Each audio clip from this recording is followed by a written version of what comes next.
માનનીય સીએમ સાહેબ તથા અહીં પધારેલ મહાનુભાવો ને મારા નમસ્કાર. મારું નામ ગઢવી વિશાલ કિશોરદાન છે.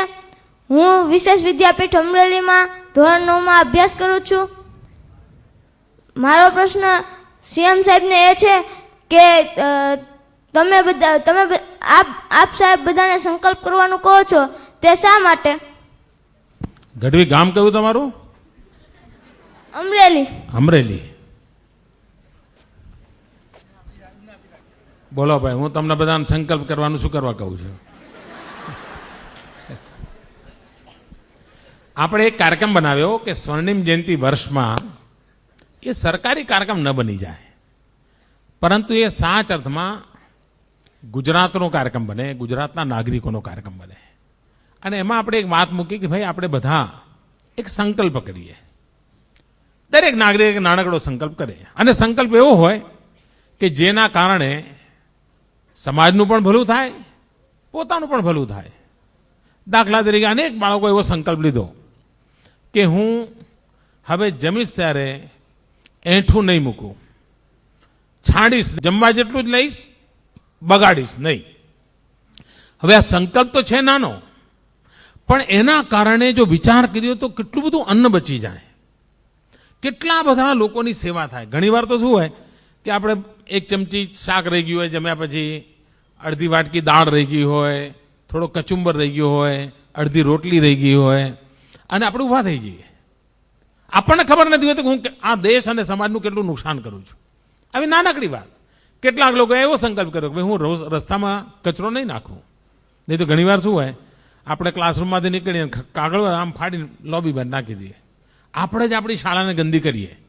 પણ આપણે સંકલ્પ લઈએ કે હું મારી શાળા ગંદી નહીં કરું, મારા ઘરને ચોખ્ખું રાખીશ, મારા ઘરના આંગણને ચોખ્ખું રાખીશ.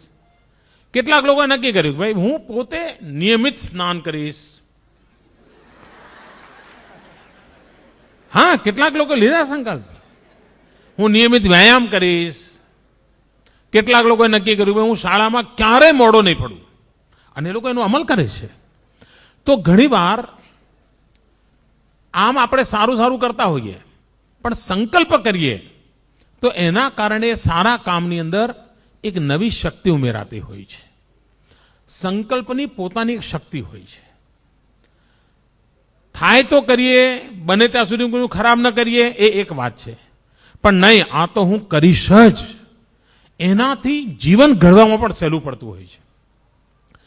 સામાન્ય રીતે તમે રોજ 5 વાગે ઉઠી જતા હો, પણ તમે નક્કી કરો કે મારે રોજ 5માં 5 કમે ઉઠવું છે, તમે જોજો તમારા જીવનને એમાં જોતરવું જ પડે તમારે.